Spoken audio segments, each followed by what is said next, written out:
Yeah. All right, so we've got these transformations. So we're looking at this binomial distribution. This is BFL, significant improver of AFL, Beddington Football League. 4 points for your middle goal, 3 points for your those ones, 2 for your X's, and 1 for your X out there. So I'm just going to throw some probabilities in. There is a 0.2% chance that the player kicks one of those, 0.2%, 20% chance. There's a 30% chance. There's a 40% chance, which must mean this is 0.1. Did you just make that up? No, I did not just make, I made those percentages up. I asked you all to make your own up, but this one had to be 0.1 once I'd set those wide. It's got to add up to 1, otherwise it's not a probability distribution. So that's my game, right? We're looking at transforming this game. I want to change the rules. I want to make it so that these goals now are worth 3 times as much plus 1. Wait, can you just Or repeat minus 1. Which one? Let's go minus 1. I want to make it so these goals are worth 3 times as much minus 1. So I want my new density table, my probability to be y equals 3x minus 1. Does that make sense? So I want us to draw a new probability table underneath, where instead of having x, we have y, and I should have, sorry, x equals x up here, I'll be proper. And here I want y, and I want p that x equals y.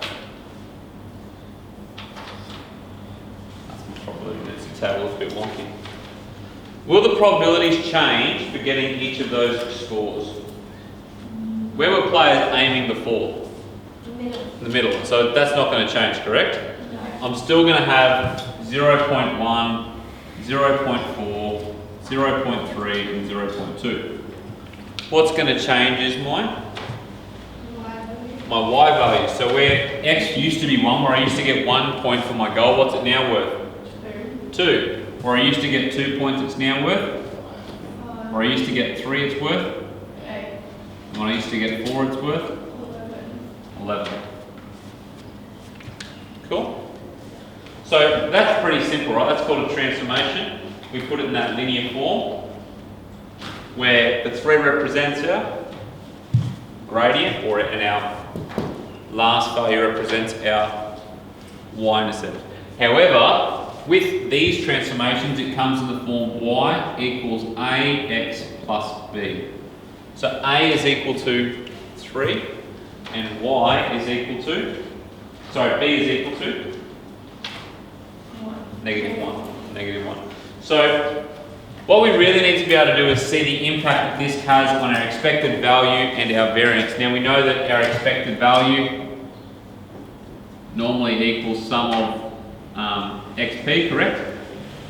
I want to know what's going to happen to my EY. What's it going to equal? I want a formula that involves something to do with EX because we've made a transformation to EX. Sweet. And let's try and figure that out. Now, before we get too carried away with that, let's just calculate the expected value for X and the expected value for Y and see if we can find a pattern. So the expected value for X is going to be 1 times 0.2 plus 2 times 0.3 plus 3 times 0.4 plus 4 times 0.1. And someone's going to shove that in their calculator. Well, Will shoves this into his calculator.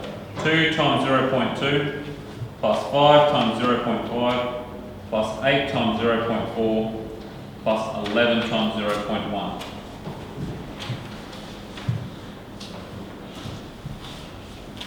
Wait, why is it plus on 0.5? Oh, 0.3, sorry. That's a 3, I think, but I wrote it wrong. Maybe I said it wrong too. So EX equals 2.4 and EY equals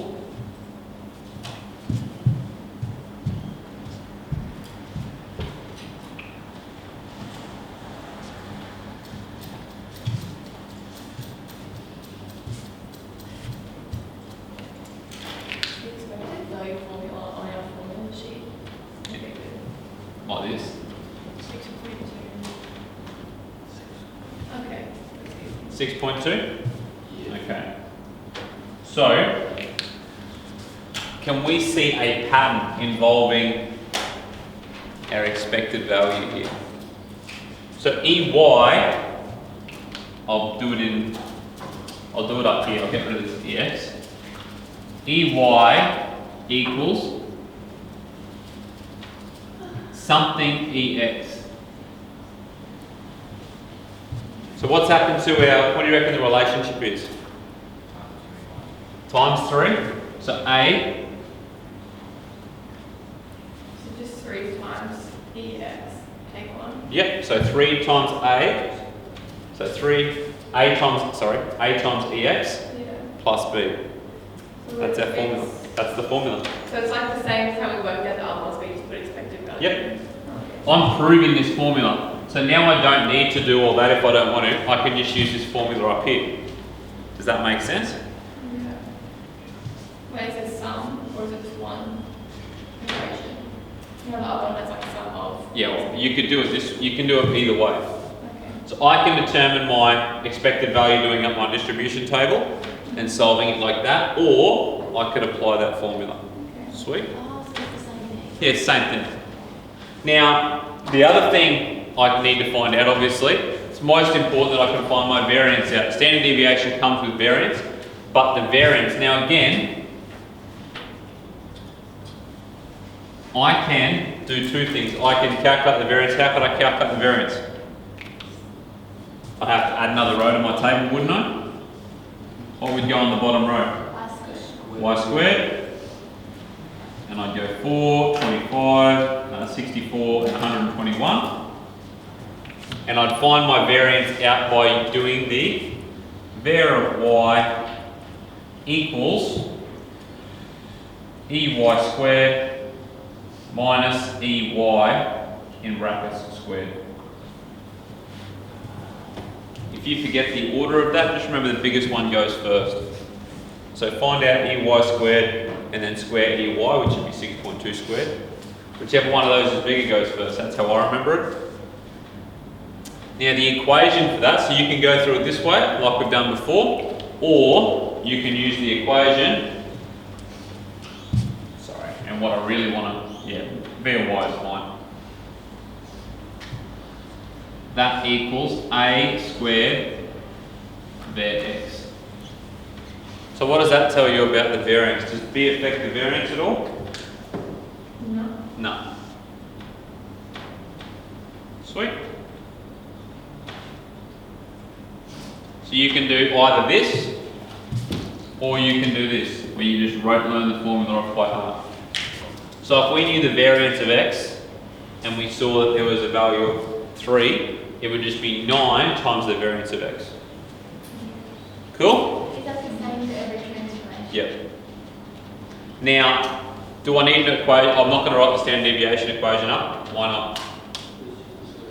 I'm just going to square root the A value. I can square root this, can't I? Sweet.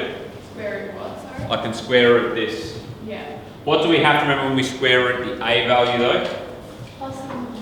Well, in this case, we just want the positive value for our standard deviation. Does that make sense?